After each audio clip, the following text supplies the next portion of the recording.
యెరూషలేము గోడలు కూల్చివేయబడినవనియు గుమ్మములు కాల్చివేయబడినవనియు నా సహోదరుడైన హనానీ ద్వారా నేను వినినప్పుడు వెంటనే కూర్చొని ఏడ్చి కొన్ని దినములు ఉపవాసం ఉండి ప్రార్థన దేవునికి విజ్ఞాపన చేసితిని.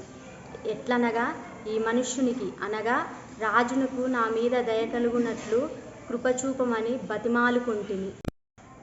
నెహెమ్యా, ఎందుకంత విచారంగా ఉన్నావు? నీకేం వ్యాధి లేదు కదా? నీ హృదయ దుఃఖం వలనే అలా ఉన్నావని నాకు తోచుచున్నది. రాజు చిరంజీవి అగునుగాక. నా పితరుల సమాధులుండు పట్టణము పాడైపోయి దాని గుమ్మములు అగ్నిచేత కాల్చివేయబడి ఉండగా నాకు దుఃఖముఖము లేకుండునా? నీవేమి కోరుచున్నావు? నా పితరులు సమాధులుండు పట్టణము కట్టునట్లు నన్ను యూదయ దేశమునకు పంపుము. నువ్వు క్షేమంగా వెళ్ళుము. నీకు కావలసినవన్నీ నేను సమకూరుస్తాను. నా పేరు సన్బలట్. నా పేరు టోబియా. ఇశ్రాయేలీలు క్షేమంగా ఉండటం నాకు అస్సలు ఇష్టం లేదు. నాకు కూడా వామ్మో, గోడ కడుతున్నారు. కట్లు చూద్దాం ఎంతవరకు కడతారో. వీళ్ళు కట్టిన గోడ నక్క దాటితే ఊకినే కూలిపోద్ది. ఎట్లానైనా సరే నెహెమ్యాను చంపేద్దాం. పాడైపోయిన యెరూషలేము ప్రాకారము కట్టడానికి వచ్చిన పనివారం మేమందరం కలిసి వచ్చిరి, నడుం కట్టిరి, నెహెమ్యా వెంట నడిచి వచ్చిరి.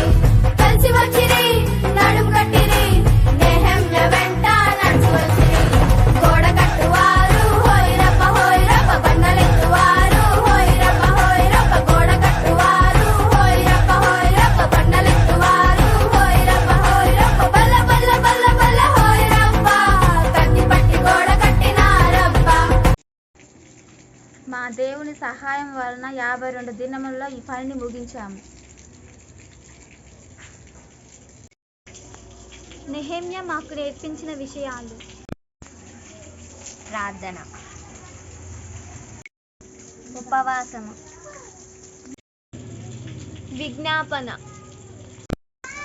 మొరపెట్టుట, పాపములను ఒప్పుకొనుట. నా పేరు నెహెమ్యా. నా విజయానికి కారణం నా ప్రార్థనా జీవితం. నేను మంచి పని చేయనారంభించినప్పుడు నా మీద నిందలు వేశారు. నన్ను చంపాలని చూశారు. నేను పారిపోవాలని చూశారు. నన్ను ఎగతాళి చేశారు. అయినప్పటికీ నేను ఏమాత్రం బెదరకుండా దేవునిపైన ఆధారపడి ఎంతో ప్రార్థన చేసి నా పనిలో నేను విజయాన్ని పొందుకున్నాను. నా పనిని పూర్తిగా నెరవేర్చుకున్నాను.